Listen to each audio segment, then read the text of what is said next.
Le risque cyber, c'est un vrai casse-tête, un défi de tous les instants. La question, c'est pas juste comment on se protège, mais comment on le fait intelligemment. Parce que soyons clairs, empiler les outils de sécurité, ça ne suffit plus. Ce qu'il faut, c'est une méthode, une vraie structure pour réfléchir. Et c'est justement ça qu'on va explorer. Alors, pour commencer, revenons à la base de la base. Le risque, qu'est-ce que c'est au fond? Ça paraît simple comme question, hein, et pourtant la réponse, elle, change complètement selon le point de vue qu'on choisit. Si on ouvre le dictionnaire, on lit danger. Si on regarde une norme comme l'ISO, on parle de l'effet de l'incertitude sur les objectifs. C'est déjà plus précis. Mais la définition qui va vraiment nous guider, c'est celle d'EBIOS Risk Manager. Et là, attention, le mot-clé, c'est mission. On parle de la possibilité qu'un événement vienne perturber les missions. Et d'un coup, on n'est plus juste dans la technique, on est au cœur de la stratégie, de la raison d'être d'une organisation. Et pour que cette idée de mission soit limpide, rien de tel qu'une petite analogie, quelque chose de très concret. Imaginez un truc tout bête, un trajet en voiture. La mission, c'est quoi? C'est simple, c'est d'arriver à destination, sain et sauf. Et l'événement redouté, celui qu'on veut éviter à tout prix, c'est l'accident. Disons, percuter un arbre. Voilà, le décor est planté. Ok, maintenant qu'on a ça en tête, la première question qui vient, c'est si ça arrive, si la voiture tape l'arbre, à quel point ça va être grave? C'est ça, la notion de gravité. Et bien sûr, ce n'est pas une réponse unique, plusieurs facteurs entrent en jeu. Bon, évidemment, il y a la vitesse. C'est le premier truc qui vient à l'esprit. Mais pensez aussi à l'arbre. Est-ce qu'on parle d'un petit arbuste ou d'un chêne centenaire? L'impact n'est clairement pas le même. Et puis, il y a la voiture elle-même, sa robustesse, sa valeur. Tout ça, ça définit la gravité. En gros, c'est l'échelle des dégâts potentiels. D'accord, on a une idée de l'ampleur du désastre. Maintenant, la deuxième grande question. Quelles sont les chances que ça arrive concrètement? On passe de la gravité à la vraisemblance. Là aussi, plusieurs choses à considérer. Imaginez une route de campagne sinueuse, bordée d'arbres à chaque virage. L'exposition au danger est énorme. Ajoutez à ça un conducteur fatigué qui regarde son téléphone, là on a une vulnérabilité. À l'inverse, un bon panneau de signalisation qui prévient du danger, c'est une mesure de sécurité qui fait baisser cette probabilité. C'est un jeu d'équilibre en fait. Bon, jusqu'ici, tout est logique, c'est du concret, on peut presque le toucher du doigt. Mais maintenant, attention, on va faire un grand saut. On quitte ce monde physique pour basculer dans le numérique, un monde où les menaces sont beaucoup plus insaisissables. Alors, on garde notre voiture et la mission, elle, ne change pas. Arriver à bon port. Sauf que la menace n'est plus un arbre, cet objet passif est prévisible.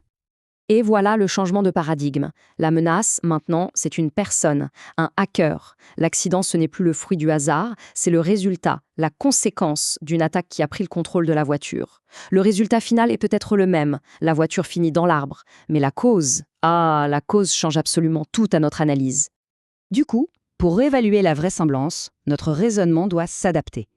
On ne va plus compter les arbres, on va s'intéresser au nombre d'attaquants potentiels. On ne va plus vérifier l'état de la route, on va auditer les millions de lignes de code du logiciel de la voiture à la recherche de failles. On est au cœur du risque cyber. Les vulnérabilités ne sont plus physiques, elles sont devenues logiques, invisibles. Et face à cette nouvelle complexité, face à une menace qui est intelligente, qui s'adapte, qui apprend, eh bien, y aller à l'instinct, c'est la recette pour le désastre. Il faut un cadre, une boussole pour naviguer dans ce brouillard. C'est précisément là qu'une méthode comme EBIOS Risk Manager devient indispensable. Parce que le monde numérique, c'est un écosystème géant où tout est interconnecté. Sans une approche structurée, on se noie. On se perd dans les détails. L'objectif, c'est de réussir à se concentrer sur ce qui compte vraiment. Et cette méthode, ce n'est pas juste un gros document théorique, c'est un processus très concret, un parcours en 5 grandes étapes, 5 ateliers. L'idée, c'est de partir du plus large, le contexte, pour zoomer progressivement jusqu'à un plan d'action hyper précis. C'est un vrai chemin balisé qui nous fait passer du flou total à une décision claire et justifiée. Mais au-delà de ce processus en 5 étapes, ce qui fait vraiment la puissance de cette méthode, c'est sa philosophie. C'est une certaine façon de voir les choses, une mentalité qui repose sur 5 principes fondamentaux. Ces 5 piliers, c'est vraiment l'ADN de la méthode. On ne va pas tous les détailler, mais il y en a 2 qui, à mon avis, changent complètement la donne.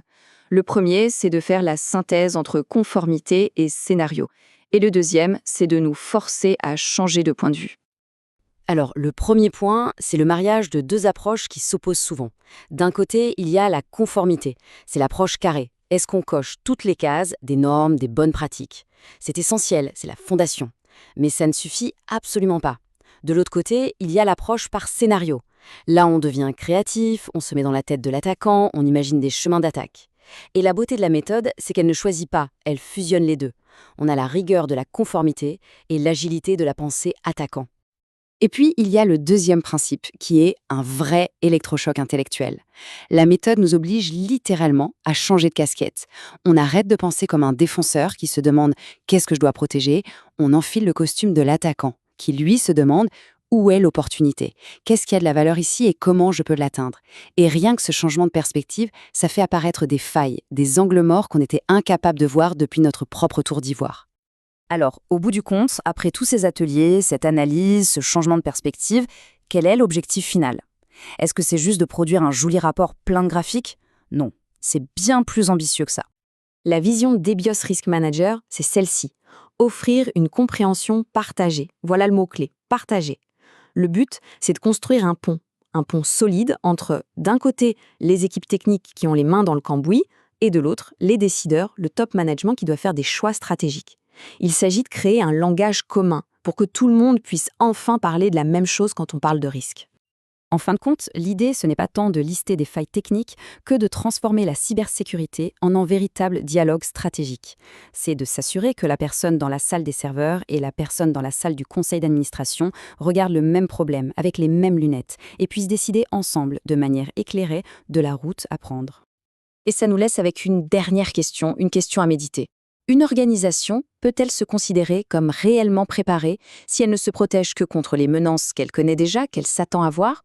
La vraie maturité en cybersécurité, ce n'est peut-être pas de construire des murs toujours plus hauts, mais plutôt de cultiver l'agilité de penser comme ceux qui, justement, passent leur temps à chercher comment les contourner.